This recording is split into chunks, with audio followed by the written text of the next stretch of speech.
Il l'a fait s'agenouiller, devant tout le monde, dans un tribunal américain en 2024. Un juge blanc a ordonné à un ancien soldat noir décoré de poser un genou à terre et il l'a fait sans un mot. Mais attends, tu crois que c'est la fin? Non, c'est là que ça commence à brûler. Ce matin-là, il pleuvait à verse sur Savannah en Géorgie.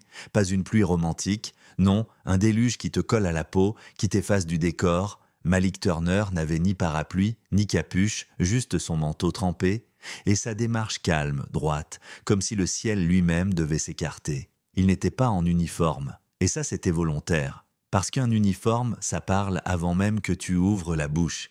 Et Malik, lui, n'était pas là pour parler. Dans le tribunal, silence glacial, que des visages blancs, rigides, presque tous des habitués. Quand il est entré, personne n'a bougé, mais tous l'ont regardé comme s'ils attendaient qu'il prouve leur peur.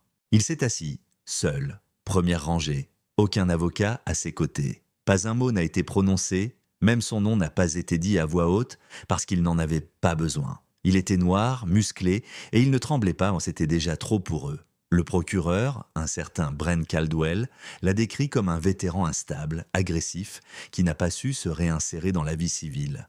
Apparemment, Malik aurait interféré dans une dispute de quartier devant une supérette. La vérité, il a empêché un homme blanc de frapper une mère de famille.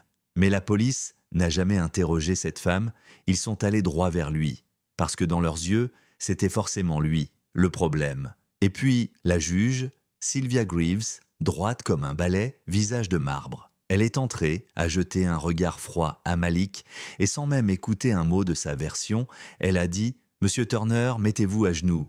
Et là, tout aurait pu exploser. Un cri, une protestation, un refus. Mais non, Malik s'est agenouillé, lentement, comme s'il était encore sur le terrain, chaque geste précis, maîtrisé. Et cette maîtrise-là, ça les a déstabilisés. Parce qu'il ne suppliait pas, il ne pliait pas, il tenait. Au fond de la salle, un garçon noir d'à peine 10 ans, assis près de sa mère, la regardait avec de grands yeux. Ce gamin-là, c'était le fils de la femme que Malik avait protégé. Il le connaissait, il l'admirait. Et ce qu'il voyait là, ça ne collait pas avec ce qu'on lui avait dit de la justice. Et soudain, twist. La porte du tribunal s'ouvre, des talons claquent, les têtes se tournent. Une silhouette élégante avance droit vers la juge. C'est la sénatrice Élise Moreau. Elle ne dit qu'une chose. Lisez ça. Et elle pose un dossier bleu marine, marqué confidentiel, réservé. Dedans, l'opération Delta Revenant, une mission classée où Malik avait sauvé une dizaine de civils au péril de sa vie. Une mission qu'aucun des gens présents n'aurait survécu 1 heure. Le visage de la juge s'est figé. Caldwell, le procureur, a bafouillé. Mais plus personne ne parlait. Malik, toujours agenouillé, a levé les yeux vers la sénatrice.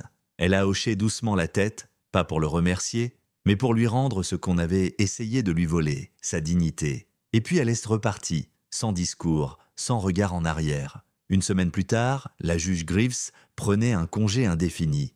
Le procureur, invisible dans les couloirs du tribunal, plus de dossiers, plus d'invitations, juste du silence. Et Malik, il est retourné chez lui. Pas de plateau télé, pas de campagne de justice, juste lui. Et ce même gamin qui est revenu avec un petit drapeau américain froissé qu'il gardait dans son sac d'école. Il le lui a tendu en disant « C'est vous qui le méritez ». Et Malik, pour la première fois, a souri. Mais toi, dis-moi, est-ce que la justice, c'est vraiment ce qui s'est passé ce jour-là? Ou est-ce que c'est ce qu'on a réussi, pour une fois, à empêcher de se reproduire? Partage ce que tu en penses. Est-ce que le silence peut être plus fort qu'un cri? Est-ce qu'un genou posé par fierté peut ébranler un système? Laisse ton avis dans les commentaires, parce que parfois, la justice ne crie pas, elle attend.